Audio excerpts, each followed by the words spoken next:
पुराण पुरुषोत्तम भगवान की जय। पुरुषोत्तम परमात्मा की असीम कृपा से आप सभी श्रोतागणों के हृदय में विराजमान ठाकुर जी के चरणों में प्रणाम करते हुए आप सबको वंदन एवं प्रणाम। आज अधिक मास का चौथा दिन, अधिक सुद चतुर्थी 20 मई 2026 और बुधवार। आज का जो व्रत है वो है पृथ्वी व्रत।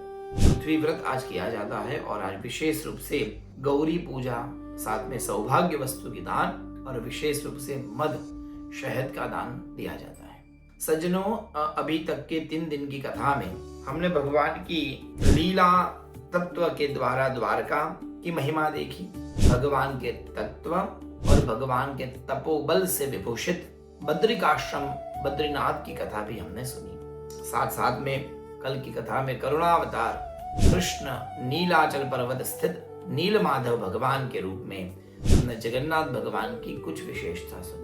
सज्जनों, भगवान का एक और तत्व है, वो है प्रेम। प्रेमवश परमात्मा इस पृथ्वी पर स्थापित होते हैं। उसी प्रेमवश और प्रेम तत्व से भरपूर यदि भगवान का एक सुंदर धाम है, 4 धामों में से एक धाम है श्रीरंगम।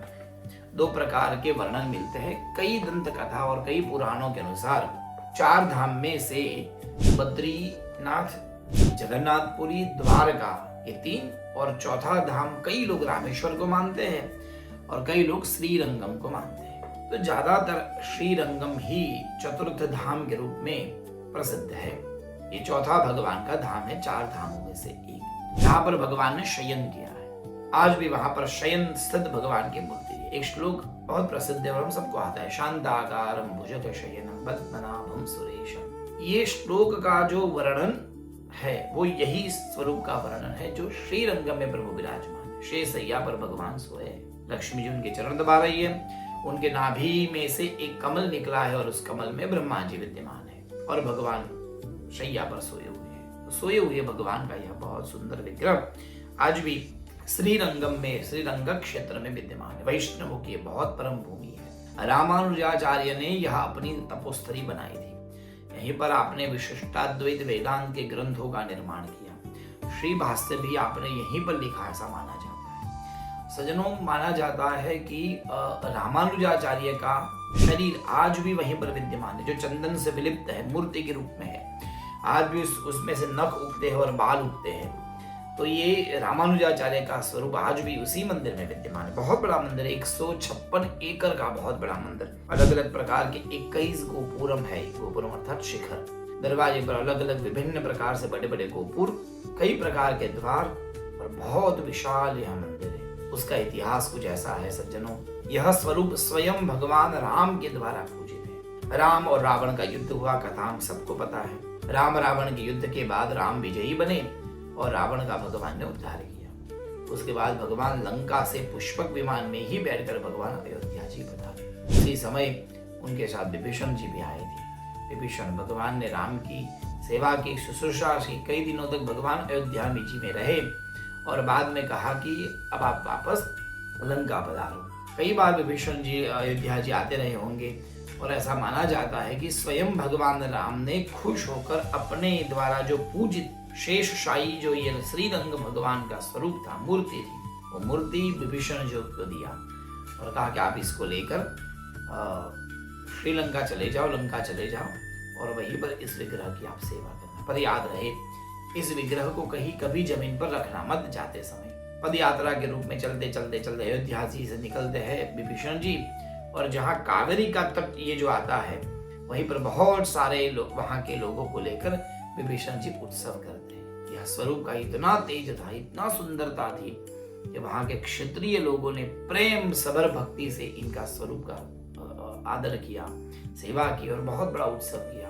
सबकी इच्छा थी कि प्रभु यहीं रात्रि निवास करे और सब उनकी सेवा करें। रात भर निवास किया विभीषण जी ने इस कावेरी के तट पर।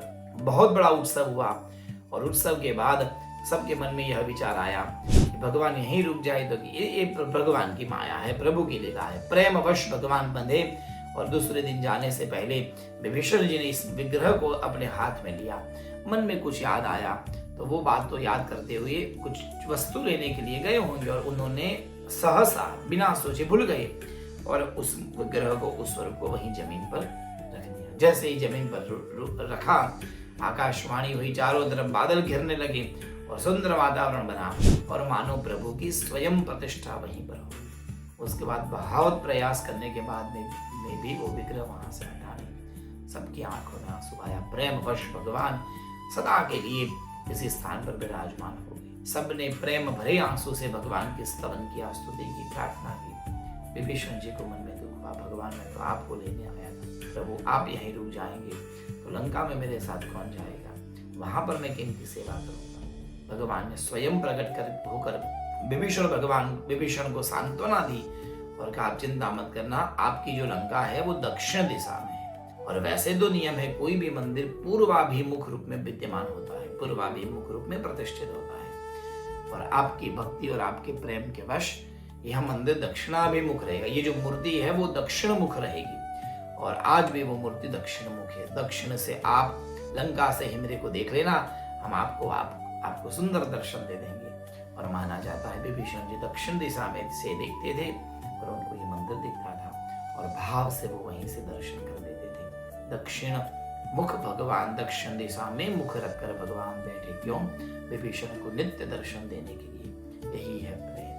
जब प्रेम होता है, भगवान के प्रति अत्यंत प्रेम होता है, तो भगवान जी भी अपने नियमों को दूर रख देते हैं और भक्तों की इच्छा को पूर्ण करते हैं, भक्तों को सांत्वना देते हैं। यही है भगवान का भक्त वात्सल्य गुण।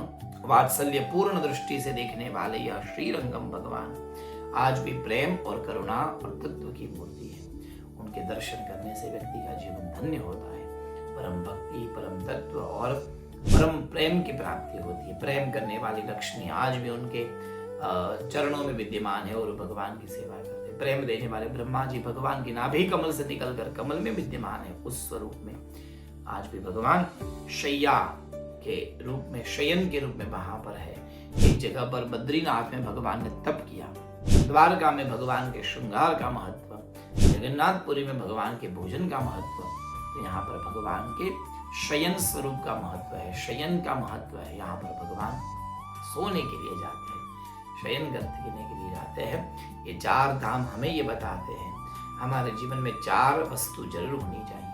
भोजन कितना भी करे, द्वारका की तरह भले ही भोग विलास में संपन्नता में रहे, भले ही सोए, ये तीन काम सब कोई करता है, तब भी हम अपने जीवन में ऐड करें। तब के द्वारा ही जीवन धन्य होता है।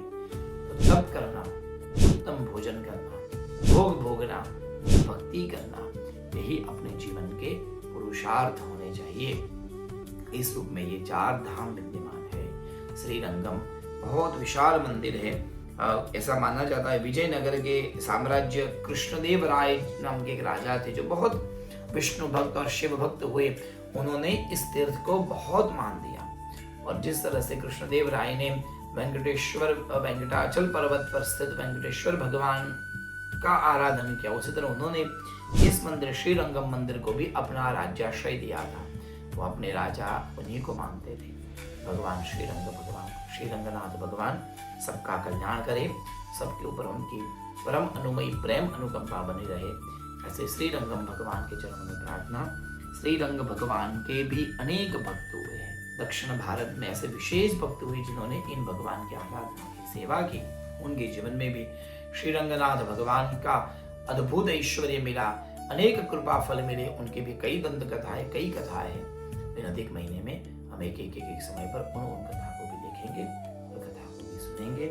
यह श्रीरंगम भगवान की कथा परमात्मा के चरणों में समर्पित। आज गौरी पूजन करिएगा। अधिक मास की चतुर्थी का दिन है। गौरी पूजन करके सौभाग्य वस्तु का दान जरूर दीजिए और अपने जीवन को धन्य बनाए। आपको प्रणाम, वंदन। अब अमीधारा की एक कथा है जो आप सुनिएगा।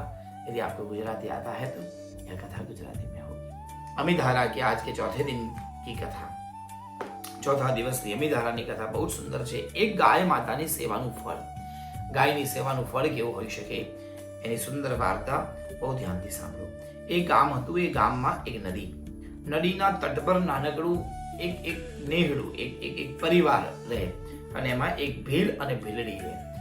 ભીલડી ભગવાનને ખૂબ માને પણ ભીલને ભગવાન પર વિશ્વાસ નહીં। એ બંને જણા પોતપોતાનું કામ કરે। ગરીબ પરિવાર, આખો દિવસ લાકડા કાપવાના, પછી લાકડામાંથી ઘણું બધું કામ કરવાનું અને હોડી ચલાવવાનું કામ કરે। એક હોડી બનાવેલી, આ પાર આ ભીલ ને ભીલડી બંને જણા હોડીમાં બેસે. કોઈ યાત્રુ આવે તો એને બેસાડી અને ગંગાને પેલે પાર લઈ જાય. આ જ એમના જીવનનું કર્તવ્ય. લાકડા કાપવાના, હોડીઓ બનાવવાની, નદીમાંથી એક પારથી પેલે પાર લોકોને લઈ જવાના, એમાંથી જે કંઈ મળે એમાંથી પોતાનું ગુજરાન ચલાવવાનું. આમ કરતા કરતા બંને જણા પોતાનું જીવન ચલાવે. ઘરમાં સંતાન નહીં, બંને જણા એકબીજાને ખૂબ પ્રેમ કરે અને જીવન આગળ વધે. એકવાર બન્યું એવું, સજ્જનો, ભીલડી ક્યાંક લાકડા લેવા ગઈ હશે. લાકડા લઈને આવતા આવતા જલ્દી લાકડા મળી ગયા. આવતા આવતા એક મંદિરમાં નજર ગઈ. મંદિરમાં બેઠા બેઠા વાર્તા બધા વાંચે અને એક સંત, એક મહાત્મા ભગવાનની કથા કરે. ભીલડીએ જઈને ત્યાં બેઠી, ઓટલે બેસી અને બે ચાર શબ્દ સાંભળ્યા. બહુ સારી સારી કથાઓ સાંભળી, મનમાં આનંદ આવ્યો. ઘરે આવીને ભીલને બધી વાત કરી કે ભગવાનને તો 1000 હાથ હોય, આપણે ભલે 2 હાથ, પણ ભગવાન તો 1000 હાથ. આપણે 2 હાથથી આપીએ, ભગવાન આપણને 1000 હાથે પાછું આપે. આપણે 2 આંખ છે, પણ ભગવાન તો 1000 હાથ છે. અણ અણમાં, કણું કણુમાં ભગવાન રહેલો છે. પ્રભુ સર્વત્ર વ્યાપ છે. ભગવાન સૌને જોઈ શકે છે. દાંત આપ્યા તો ચામડું ભગવાન આપશે. હાથી માટે મણ અને કીડી માટે કણની વ્યવસ્થા ભગવાન કરે છે. આવી બધી વાતો ભીલડીના મુખે સાંભળી એટલે ભીલ કે કેમ શું થયું આજે તો આ બધી આ યોગી અને જતીઓ સતીઓની વાતો કરવા લાગી, બધું બરાબર છે? એટલે ભીલડીએ કીધું, જો અત્યાર સુધી તે જે કીધું એ બધું જ મેં કર્યું. તારા દરેક પડતા બોલ મેં ઝીલ્યા છે. આજે તું મારી એક વાત સાંભળ. હા બોલ, શું થયું? એટલે ભીલડીએ કીધું કે 3 કામ હોય, એક ખાવાનું, એક સુવાનું, એક સંતાન પેદા કરવાનું. આ 3 કામ તો પશુ પણ કરે છે અને આપણે તો મનુષ્ય છીએ. આપણને ભગવાને માણસ બનાવી મોકલ્યા છે એટલે આપણે કંઈક ભગવાનનું કામ કરવું જોઈએ. હસતા હસતા ભીલ કે હવે આપણે રહ્યા ગરીબ, માંડ 1 ટનનું ભાણું આપણને મળતું હોય, એમાં ક્યાં આપણે દાનને પુણ્ય કરાય?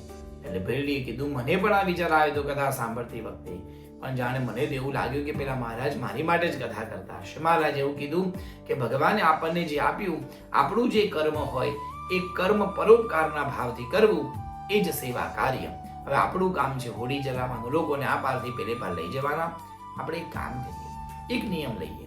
આપણે જે કામ કરીએ છે એમાં આપણે પૈસો માંગવાનું નહીં. 1 મહિનો એવો રાખીએ કે એમાં પૈસો નહીં માંગવાનો. જે આપે લેવાનું, ન આપે તો કંઈ નહીં.